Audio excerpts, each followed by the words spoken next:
നമസ്കാരം. സഹോദരനെ അതിക്രൂരമായി കൊലപ്പെടുത്തിയ കേസിൽ യുവാവ് അറസ്റ്റിൽ. യുഎസിനാണ് അതിക്രൂരമായ കൊലപാതകം അരങ്ങേറിയത്. കേസിൽ തുമ്പായത് മാസങ്ങൾക്ക് മുൻപ് പ്രതി സോഷ്യൽ മീഡിയയിൽ പോസ്റ്റ് ചെയ്ത ഒരു വിചിത്രമായ കവിതയാണ്. അമേരിക്കയിലെ പ്രിൻസറ്റോണിലെ ആഡംബര അപ്പാർട്ട്മെന്റിലാണ് സംഭവം. സോക്കർ കളിക്കാരനായ മാത്യു ഹെഡ്ജനാണ് സഹോദരൻ ജോസഫ് ഹെഡ്ജനെ ക്രൂരമായി കൊലപ്പെടുത്തിയത്. പിന്നാലെ വീട്ടിലെ വളർത്തുപൂച്ചയെ ഇയാൾ അഗ്നിക്കിരയാക്കി കൊല്ലുകയും ചെയ്തു.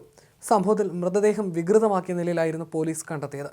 സംഭവ സ്ഥലത്ത് നിന്ന് തന്നെ പ്രതി മാത്യുവിനെ പോലീസ് അറസ്റ്റ് ചെയ്തു. ബ്ലേഡും ഗോൾഫും ഉപയോഗിച്ചാണ് പ്രതി കൃത്യം നടത്തിയതെന്ന നിഗമനത്തിലാണ് പോലീസ്. കൊല്ലപ്പെട്ട സഹോദരന്റെ കണ്ണ് ഭക്ഷിക്കുന്നതിനായി ഉപയോഗിച്ചെന്ന് കരുതുന്ന രക്തം പുരണ്ട കത്തി, ഫോർക്ക്, പ്ലേറ്റ് എന്നിവയും അപ്പാർട്ട്മെന്റിൽ നിന്ന് കണ്ടെത്തിയതായി റിപ്പോർട്ടുകളുണ്ട്. അപ്പാർട്ട്മെന്റ് പരിശോധിച്ചപ്പോൾ പലരും അവിടുത്തെ കാഴ്ചകൾ കണ്ട് ഞെട്ടി. ഒരു മനുഷ്യന് ഇതുപോലെ ചെയ്യാൻ സാധിക്കുമോ എന്ന് തോന്നിപ്പിക്കുന്ന വിധത്തിലാണ് ക്രൂരമായ കൊലപാതകം നടന്നത്.